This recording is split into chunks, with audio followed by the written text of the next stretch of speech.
ওরম ভাবে যায় একেবারে যাও আমার কথা শোন আজকে করেছিলাম আমার ভাইয়ের আইবুড়ো ভাত, মানে আমার দেওরের। তো রাত্রিবেলা এখন বাজে প্রায় সন্ধে ৮টা মতন, মানে বলতে গেলে এর আগে আমি দুপুরবেলা রান্না শুরু করে দিয়েছি। ৫ রকম ভাজা করেছি, তার সাথে উচ্ছে ভাজা ছিল, কলা ভাজা, পটল ভাজা, আলু ভাজা আর বেগুন ভাজা, এই নিয়ে ছিল ৫ রকম ভাজা। তো আমি সন্ধ্যাবেলা রান্না বসিয়ে দিয়েছি। অ্যাকচুয়ালি আমি রান্নাটা বসিয়েছি দুপুর থেকে, কারণ তোমাদের দাদাভাই আজকে পূর্ণিমার উপোস করেছিল। আর পূর্ণিমার দিন আজকে মাংস হবে না, জানো তো, কাতলা মাছ আর এই যে চিংড়ি মাছ এনেছে, এইটা দিয়েই আইবুড়ো ভাত হবে। চিংড়ি মাছ দিয়ে একটু মালাইকারি করব নারকেলের দুধ দিয়ে, আর তার সাথে আমি কিন্তু মাছের ঝাল করব। এবং আজকের খাবে প্রায় ৩০-৪০ জনের মতন, কেননা লোক কুটুম্ব যারা সব রাত্রিবেলা বিয়ের দিন আগের দিন চলে এসেছিলো, তো তারাই খাবে। তো আমি তার জন্য রান্নাবান্না সব কিছু প্রিপারেশান নিয়ে নিয়েছি এবং একা হাতে সব কিছু বসিয়ে দিয়েছি। আমি অনেক কথা বলছিলাম, সেগুলো আর ভিডিওতে রাখলাম না, কারণ আমি ভাবলাম একটু ফাস্ট করে দেওয়া যাক, নইলে ভিডিওটা অনেকটা বড় হয়ে যাবে, তোমরা দেখতে চাইবে না। তো যাই হোক, আমি সব কিছু এখানে একসাথে ছাঁকা তেলে ভেজে নিচ্ছিলাম, ভালো করে ঝাড়িয়েও নিয়েছি। তেল তেল হয়েছে জানি ব্যাপারটা, কিন্তু এরকমভাবে ঝাড়িয়ে তুলেছি। এইগুলো ভাজাগুলো কী হয়, দেখতে সুন্দর হয় এবং ভালো হয়। আমরা একটু কম তেলে খাওয়া দাওয়া করি, কিন্তু একটা অনুষ্ঠান বাড়ি হলে অতটা আর মেনটেন করা যায় না। এখানে চা বসিয়ে দিয়েছি, আত্মীয় স্বজন সব আসতে শুরু করে দিয়েছে। ছোটো পিসিমণি, সেজো পিসিমণি, আমার মা আর বড় ননদ যিনি ঘট বুড়োবেন, সবাই কিন্তু চলে আসবে এই রাত্রিবেলায়। তো যাই হোক, আমি এখন সেই দুপুর থেকে লুচি ভেজে নিয়েছি, যেহেতু তোমাদের দাদাভাই নিরামিষ, তো ওর জন্য পূর্ণিমার লুচি তুলে দিয়ে তারপর মাছের কাজটা শুরু করে দিয়েছি। মাংসটা ওই যে বললাম আগে বানাতাম, কিন্তু ব্যাপার হলো পূর্ণিমার জন্য মাছ বানিয়েছি। তো যাই হোক, আমি প্রচুর বকবক করছিলাম এবং তোমাদেরকে বলছিলাম যে এই তো রান্না করতে করতে অনেক কিছু কথা বলে ফেলছিলাম, এক্সাইটমেন্ট ছিল, অনেক লোকজন আসবে, সকালবেলা গায়ে হলুদ হবে, দারুণ ব্যাপার। তো যাই হোক, এইগুলো সাজিয়েছি আমি। দেখো বন্ধুরা, ৫ রকম মিষ্টি ছিল, পাঁপড় ভাজা, আমের চাটনি, তার সাথে দই ছিল, আর ৫ রকম ভাজা, ভাত, মাছের মাথা দিয়ে ডাল, ফ্রাই, আর ছিল হচ্ছে তোমার পোস্ত দিয়ে সবার জন্য আলু ভেজেছিলাম, আর মাছের ঝাল, চিংড়ি মাছের মালাইকারি। এখানে আমার শাশুড়ি মা আশীর্বাদ করে নিচ্ছেন ভাইকে, ভাই এখন বসে পড়েছে আশীর্বাদে। তো দেখো বন্ধুরা, ওকে বলা হচ্ছিল ধুতি, মামার বাড়ির ধুতি এবং এক্সারসাইজ গেঞ্জি পরে বসতে, কিন্তু ও বলছিল না আমি এরকম পরেই বসবো। তো যাই হোক, কিছু করার নেই। ওদিকে আছে ভাইয়ের বন্ধু বান্ধবরা, এটা হলো ভাইয়ের প্রাণের বন্ধু, আরও বন্ধু আছে, তোমাদেরকে দেখাবো নিশ্চয়ই। আর খেতে প্রায় বেজে গেছিলো 11:45-র সময়ও খেতে বসেছে। 12টার মধ্যে খাওয়া কমপ্লিট করতে হবে, কারণ 12টার পরে আর খাওয়া যাবে না। তারপর মালাটা পরিয়ে দিল, আর ভিডিওটা ধরেছিল আমার বোন, আমি সব দাওয়াতে হয়ে ব্যস্ত ছিলাম।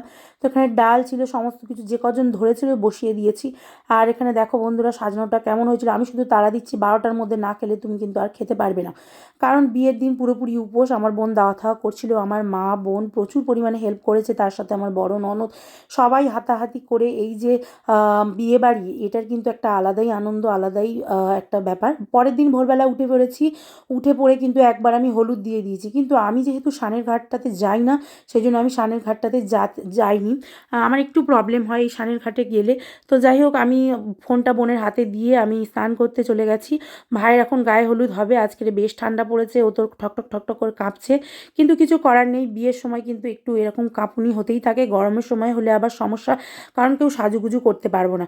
গরমের সময় কি হয়, মুখে মেকআপ টেকআপ কিছু থাকে না, একটু ঠান্ডা ঠান্ডা থাকলে বিয়েটা ভালো লাগে। তো যাই হোক, ভাই কোনোদিন ঘাটে লাবে না, খুব কম, বর্ষাকালে একটু আধটু। এইটা আমার বড় ননদ, আমাদের বাড়ির বড় মেয়ে, মানে আমার শ্বশুরের মেয়ে, এবং উনি কিন্তু আমার মানে বর্মশাইয়ের বেলায়, মানে আমাদের বিয়ের বেলায়ও কিন্তু উনিই ঘট বুড়িয়েছেন। আর এটা আমাদের বাড়ির সানের ঘাট পুকুর, শুনেছি এই পুকুরে প্রচুর বড় বড় মাছ হতো, মানে এত মাছ হতো যে বিয়ে, তারপরে তোমার কোনো অনুষ্ঠানে এরা মাছ কিনতে হতো না, এই পুকুরের মাছ দিয়েই নাকি হয়ে যেত। আর জলটা দেখো কেমন পরিষ্কার স্বচ্ছ। আগে এই পুকুরে পানা হয়েছিল, কিন্তু এখন এই পুকুরটা পরিষ্কার পরিচ্ছন্ন রাখা হয়। এবং এখানে দেখো আজকের ভাইয়ের ঘট বুড়োনো হবে। তো এটা হলো বড় দিদি ভাই। বড় দিদি ভাইয়ের নিয়ম মতন আমাদের পরিবারের সবার বিয়ে ছেলেদের বিয়ে হলে এসে ঘট বুড়োন। এবং দেখো ভাই এখানে যা যা নিয়মপালা সব করছে, তারপরে এখানে কিন্তু ডুব দিয়ে জল তুলবে। আমি জানি তোমরা সবাই গঙ্গার ঘাটে জল বুড়োতে যাও, মানে অনেক কিছু করতে যাও, কিন্তু আমাদের রিচুয়ালসটা এরকম, অনেকের সাথে নাও মিলতে পারে, কিন্তু এইটাই হলো আমাদের মানে বাড়ির নিয়ম। তো যাই হোক, এই যে এবার ঘটে করে জল আনবে, এবার এনাদেরকে পুরোপুরি মানে এদেরকে বরণ করা হবে, মানে সব কিছু করা হবে। তারপরে কিন্তু আবারও স্নান করে আবারও ভাই বাড়িতে ঘরে উঠবে। একবার কিন্তু গায়ে হলুদ হয়ে গেছে যেহেতু, আরও একবার মানে আরও পরপর হবে। এবার ঘাটে মালা ঘুমসে দিয়ে দিচ্ছে। বড় দিদিভাই এখানে গামছা টামছাগুলো ধুয়ে নিচ্ছে সমস্ত কিছু। আমার এই বড় দিদিভাই অনেক দূরে থাকেন, বেলেঘাটা, মানে অনেকটা দূর, সেখান থেকে এসছেন। রাত্রেবেলা এসে একটুকুনি যা হোক করে খাওয়া দাওয়া করে মানে ভোরের দিকে একটুকুনি শুয়েছেন। তারপরে কিন্তু আবারও এই যে একটা বিয়েবাড়ি হলে কী হয় বলো তো, রাত্রেবেলা ঘুম টুম তেমন একটা হয় না।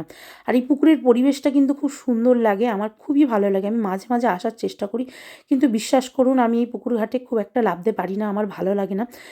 বিয়ের আগে প্রচুর পুকুর ঘাটে নামতাম, বাপের বাড়ি গিয়েও নামি, কিন্তু বিষয়টা হলো মানে এখন কী হয়েছে, অতটা আর ভালো স্নান করে করে কলের জলে এখন আর হয়ে ওঠে না। এটা আমাদের পাড়ার কাকিমা, ইনি কিন্তু প্রতিটা কাজে, প্রতিটা বরণ, ঠাকুর বরণ, সমস্ত কিছুতে কিন্তু এক্সপার্ট, মানে খুবই ভালো। তো যাই হোক, দেখো বন্ধুরা, কুয়াশা আচ্ছন্ন পরিবেশ একটা, আকাশটা পুরো একদম ধোঁয়া ধোঁয়া এবং পুকুরটা দারুণ লাগছে। আমি সত্যি বলতে পরিবেশ খুব ভালোবাসি। আমি জানি আমার মতন অনেকেই পরিবেশ ভালোবাসো, কিন্তু কি বলো তো বন্ধুরা, আমরা সময়ের অভাবে ঘরের কাজের জন্য হয়তো সেই পরিবেশে খুব একটা টাইম দিতে পারি না। তো যাই হোক, এখানে সব সুতো টুতো বেঁধে দিচ্ছে। এইটা হলো আমার ভাইয়ের বেস্ট ফ্রেন্ড দীপক। তো ওর পিছনটা দেখালাম, সামনেটা এখন দেখা হয়নি, নিশ্চয়ই দেখাবো বন্ধুরা। আর যাই হোক, দীপক ভাই কিন্তু খুবই ভালো, আমার দেওরের পুরোপুরি ছায়ার মতন ওর সাথে ছিল। প্রতিটা মুহূর্ত, প্রতিটা সময় ওর সাথে সাথে ছিল, এবং অসুবিধা সুবিধা, মজা ঠাট্টা আনন্দ ভালোবাসা সব কিছু মিলিয়ে বিয়েটা কিন্তু সুন্দর কেটেছে। কিন্তু এই ভিডিওগুলো সত্যি গলার ভয়েসের কারণে তোমাদের সাথে শেয়ার করতে পারিনি। তোমাদের সাথে যতটা মন খুলে কথা বলতে পারি, আশা করি এখন আমি কারোর সাথে এরকম মন খুলে কথা বলতে পারি না। তোমরাই আমার কিন্তু হাসি কান্নার সাথী, এভাবেই পাশে থেকো। জানি তোমরা আমাকে অনেক অনেক ভালোবাসো আমার ভিডিও দেখে, অন্তত আর যাই হোক, তোমরা দেখেছি অনেক পজিটিভ কমেন্ট করো, তাতে আমি কিন্তু ভিডিও বানাতে অনেক অনেক বেশি আগ্রহী হই, এবং আগের থেকে অনেকটা বেটার ফিল করি যে হ্যাঁ, আমাকে তো মানে কেউ না কেউ ভালোবাসে। তারপর বন্ধুরা দেখো, এখানে সব দিয়ে দিচ্ছে। এবার আস্তে আস্তে একটু একটু করে বরণ করা হবে, একটা একটা করে নিচ্ছে দিদিভাই, বরণ করছে। আর কাকিমা কিন্তু বলে বলে দিচ্ছেন, কারণ কাকিমা সমস্ত বরণ টরণগুলো খুব ভালো। আর আমার বড় দিদিভাইও খুব ভালোভাবে এখানে বরণ করে নিচ্ছে। কিন্তু আমাদের বেলায় কি হয় জানো তো, ওই যে ঘট মানে ডোবায় তাকে, আর যার বিয়ে তাকে পাশাপাশি দাঁড় করিয়ে তারপরে কিন্তু আরেকজন মানে বরণটা করে। কিন্তু এখানে দেখছি আমার শ্বশুরবাড়ির নিয়মটা আবার আলাদা। আমাদের ওখানে কি করে বলুন তো, ওই যে দুজনকে ঘোমটা দিয়ে মাথায় ঘট দিয়ে দাঁড় করিয়ে দেয়, তারপরে কিন্তু আর সে যে ঘট বোড়ালো সে কিন্তু কিছুই করে না। তো যাই হোক, নিয়মটা পুরোপুরি আলাদা দেখতে পাচ্ছি, কারণ আমার বেলায় তো আমি দেখিনি, আমার বড়মশাইয়ের বেলায় যে কিভাবে কি হয়েছে, তো এর বেলায় এরকম দেখলাম। তো যাই হোক, এখন ঘট নিয়ে ও ঘরের দিকে যাচ্ছে, আর আমি ওই সাইডটায় দাঁড়িয়েছিলাম স্নান টান করে উঠে। সবাই দেখো, পাড়ার কাকিমারা সবাই এসছে, যারা বিয়ে হয়েছে আমার যা আছে ওখানে, সব ঠাকুর ঘরে এবার ঘরটা রেখে দিয়ে আসবে। ঠাকুর ঘরে ঘরটা রাখতে গেল সবাই, আমি এখানে স্নান টান করে অলরেডি বেরিয়ে পড়েছি। এখন বাজে ভোর 5:30। তো দেখো বন্ধুরা, আমার স্নান হয়ে গেছে। এরপরে আমি এখন দেখি কি হয়। তো তারপরে না আমি না দেখছিলাম টোপর টোপর সব বার করেছে, তারপরে সব কি সুন্দর পাটাশি ফাটাশিগুলো দিয়ে সব ফটো তুলছে জানো, মানে ভাই ফটো তুলছে। তো আমিও বললাম আমিও একটু ফটো তুলি, যদিও আমি এখন পুরোপুরি রেডি নই, প্লিজ এটা নিয়ে কেউ বাজে মন্তব্য করবেন না। আমি এভাবেই নাইটি পরে বেরিয়ে পড়েছিলাম, এবং আমি খুব এক্সাইটেড ছিলাম যে আমার খুব ভালো লাগছিল দিনটা।